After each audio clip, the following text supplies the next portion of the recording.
சூழ்ச்சியின் காரணமாக west Indian டீம்ல இருந்து பிராவோவை கழட்டி விடுறாங்க. எதனால அப்படி பண்ணாங்கன்னு இந்த வீடியோவில் ஃபுல்லாக பார்க்கலாம் வாங்க.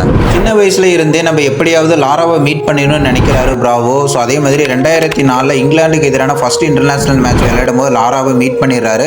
நம்ம லாராவை மீட் பண்ணிட்டோம், எப்படியாவது நம்ம கிரிக்கெட்ல நம்ம நல்ல ஒரு பிளேயர் அப்படிங்கிறத இவர்கிட்ட நம்ம ப்ரூவ் பண்ணிடணும் அப்படின்னு நினைக்கிறாரு. நிறைய மேட்ச் விளையாடி நல்ல பர்ஃபார்மன்ஸ் எல்லாம் பண்றாரு. இருந்தாலும் லாரா கிட்ட இருந்து எந்த பதிலும் இல்லை. ஒரு டைம் இந்தியாவுக்கு எதிராக எப்படியாவது இந்த மேட்ச்ல ஜெயிச்சிடணும்னு லாரா சொல்ல, ஸோ அதே மாதிரி அந்த மேட்ச்சில் யுவராஜ் சிங்க்கு வந்து ஸ்லோவர் பால்லாம் போட்டு விக்கெட்லாம் எடுத்து அந்த மேட்ச்சை வின் பண்ணிலாம் கொடுக்குறாரு. இருந்தாலும் லாரா அவரை வந்து பெருசாக பாராட்டல. ஐபிஎல், பிபிஎல் இந்த மாதிரி நிறைய இன்டர்நேஷனல் மேட்ச்லலாம் விளையாட வாய்ப்பு கிடைக்குது.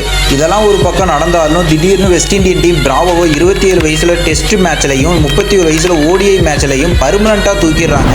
என்ன காரணம்னு பார்த்தீங்கன்னா, டீமுக்குள்ள வருவாய் ப்ராப்ளம் ஏற்பட்டதுனால ஒவ்வொரு பிளேயர்கிட்டையும் 75% வந்து மணி கலெக்ட் பண்ணுறாங்க. இதை தட்டி கேட்டதுனால தான் பிராவோவை இன்டர்நேஷனல் மேட்ச்ல இருந்து தடை செஞ்சிடறாங்க வெஸ்ட் இண்டியன் டீம். அதே டைமில் லாரா கிட்ட இருந்து கால் வந்து, நீ இப்போ ஒரு நல்ல ஒரு விஷயம் பண்ணியிருக்கிற, என்னால் பண்ண முடியாத, இதுக்கு முன்னாடி இருந்த கேப்டன்ஸால் பண்ண முடியாத ஒரு விஷயத்த நீ பண்ணியிருக்கிற, இதுக்கப்புறம் நான் உன்னுடைய ஃபேன், நீ இவ்வளோ நாள் என்னோட ஃபேன் சொல்லிட்டு இருந்த, இதுக்கப்புறம் நான் உன்னோட ஃபேன் சொல்கிறாரு.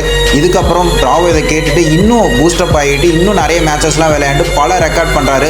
ஏன்னா வெஸ்ட் இண்டியன் டீம் வந்து இவரை தூக்கி இருந்தாலும் இவரை மாதிரி ஒரு பிளேயரை இனிமேல் நம்மளால பார்க்க முடியுமான்னு தெரியல.